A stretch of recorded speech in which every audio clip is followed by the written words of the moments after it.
வந்தாச்சு நம்ம காவேரி கேட்ட அந்த அப்டேட் வந்தாச்சு. ஹலோ வியூவர்ஸ், நாங்களுடைய லக்ஷ்மி, நீங்கள் பார்த்துருக்கிறது 0 பாயிண்ட் லக்ஷ்மி. நம்மளுடைய பசுக்கூட காவேரியோட அப்டேட்.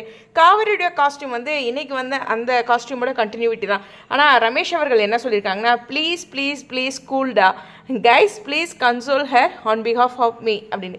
ஏன்னா நேற்று வந்து இந்த புகைப்படம் போட்டப்போ எங்கே என்னோட ஃபோட்டோ காணோம் அப்படிங்கிற மாதிரி நம்ம காவேரி உரிமையாக கேட்டிருந்தாங்க.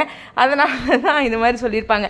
பட் நேற்று சுவாமி கூட அவர் கொடுத்துருந்த பிக்கில் அவரோட ட்ரெஸ் வேறு, இன்றைக்கி வேறு ட்ரெஸ்ஸு, நான் எங்கே அப்படின்னு கேட்டதுக்கு தான் அவர் இப்படி ஒரு போஸ்ட் போட்டிருப்பார். பட் நம்மளுடைய காவேரியோட அப்டேட்டும் நமக்கு கிடைச்சிருக்கு. எனக்கு தெரிஞ்சு அவங்க அந்த ரோட்டில் சந்திச்சாங்களே விஜயும் காவேரியும், அதுக்கப்புறம் தான் இந்த பிக் எடுத்திருக்க மாதிரி தெரியுது. பார்த்தா ரோடு தானே, வெளிப்பகுதி தானே, அப்போ ஏதோ இங்கே தான் கடத்தல் நடக்க மாட்டேங்க. சரி, இந்த இடத்துல பாருங்கள், மணப்பாறை முறுக்கு வித் டீ அப்படின்னு சொல்லிட்டு அப்படின்ட்டு அழகாக 2 டீ யாருக்குன்னு தெரில, பட் முறுக்கு 2ன்னு தான் நினைக்கிறேன். ஸோ ஒரு 2 டீ 2 முறுக்கு. அந்த பார்ட்னர் யாருங்க, டீ பார்ட்னர் அப்படிங்கிறது தான் நம்மளுடைய காவேரியா இல்லை விஜயான்னு தெரில.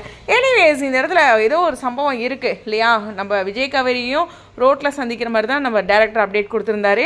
இவங்களும் ரோட்டில் சந்திக்கிற மாதிரி தான் கொடுத்துருக்காங்க. ஸ்டில் வந்து என்ன நடக்குதுன்னு தெரில. கொடைக்கானலில் வேறு ட்ராக் போயிட்டுருக்கு. இப்போ என்னமோ கூட்டி கழிச்சு பெருக்கி வகுத்து பார்த்தா கணக்கு கரெக்டாக வர மாதிரி இருக்குது.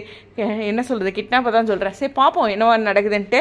பட் இருந்தாலும் காவேரியை பார்த்ததில் சந்தோஷம். உங்களுடைய கருத்துக்கள் ஸ்டேடியம்.